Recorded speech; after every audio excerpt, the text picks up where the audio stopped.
ओम शांति।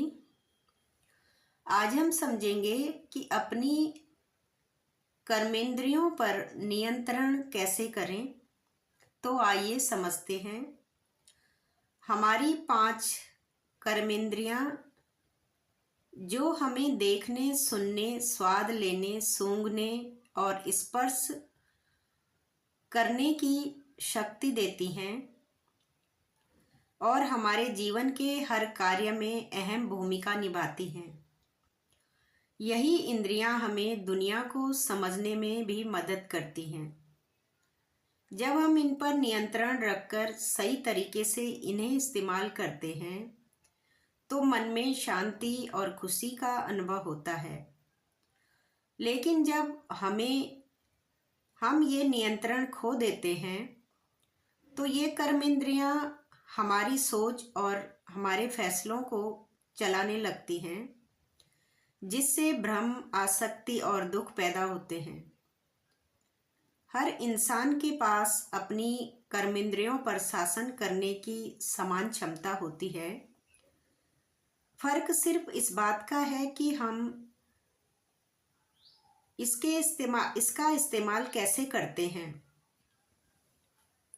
अगर ये सोच लें कि इन कर्मेंद्रियों पर काबू पाना बहुत मुश्किल है तो सचमुच मुश्किल लगने लगता है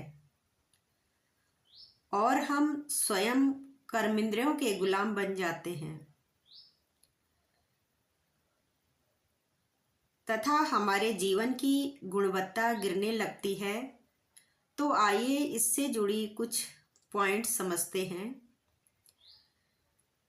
पहला पॉइंट है कि रोजाना मेडिटेशन के अभ्यास द्वारा मन और कर्मेंद्रियों की चंचलता कम होती है और धीरे धीरे आपको अपने अंदर आनंद महसूस होने लगता है। दूसरा पॉइंट है, हर सुबह 15 मिनट आध्यात्मिक ज्ञान पढ़ें।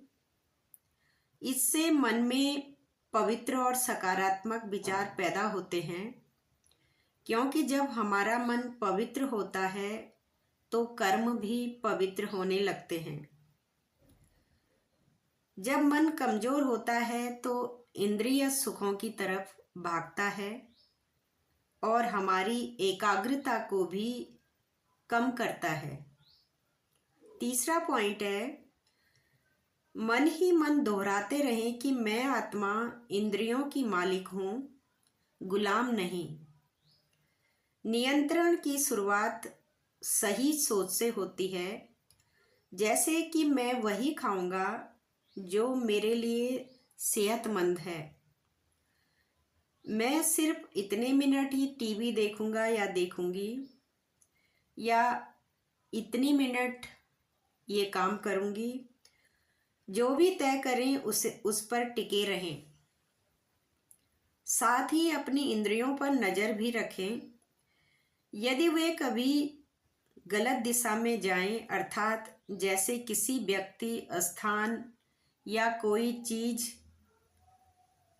में ज़रूरत से ज़्यादा आकर्षित हों, तो उन्हें प्यार से वापस लाएं। यदि कभी असफल भी हो जाएं, तो हिम्मत ना छोड़ें। ओम शांति।